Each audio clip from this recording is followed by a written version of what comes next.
It's the second maritime cooperative activity or MCA since its launch in November last year.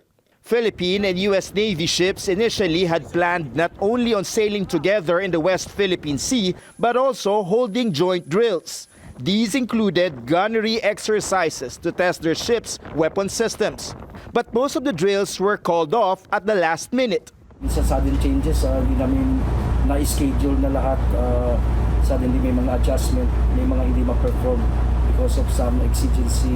But even before the joint drills could be carried out, China already making its presence felt. At least 2 Chinese Navy warships were spotted shadowing both the Philippine and U.S. Navy. Unlike recent incidents where its Coast Guard and militia ships persistently blocked Philippine vessels, the Chinese Navy notably lurking only on the sidelines of the MCA. The Philippine Navy questioning their presence through radio challenges. The Chinese Navy reiterating that the West Philippine Sea is part of their territory. Hindi totoo yun kasi under UNCLOS, ang Pilipinas ang may jurisdiction over this area being part of our exclusive economic zone.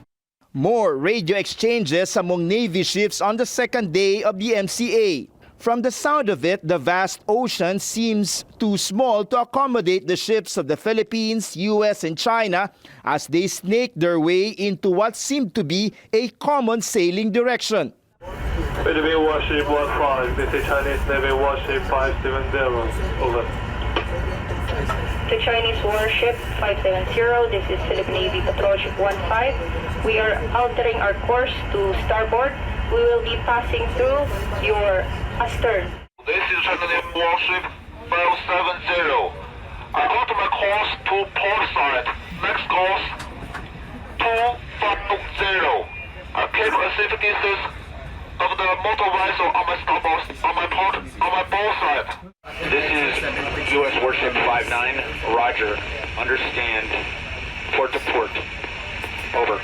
As the radio exchanges dragged on and despite some moments of tension, the Philippines remained calm and unflinching. Comparing to their actions in Rore, this is better behavior from the Chinese.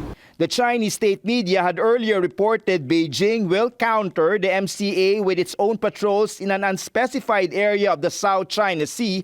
Manila and Washington, on the other hand, insisting the MCA is not targeting a specific nation. Rather, it aims to advance their combined maritime capabilities.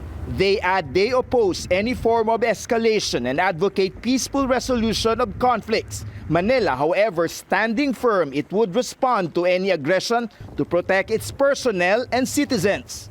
Making a grand entrance, the nuclear-powered aircraft carrier USS Carl Vinson, where top Philippine and American military officials came together.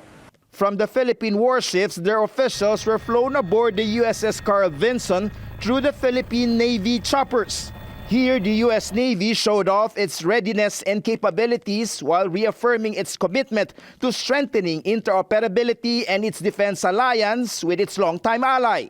On board BRP Gregorio del Pilar in the West Philippine Sea, David Santos, CNN Philippines.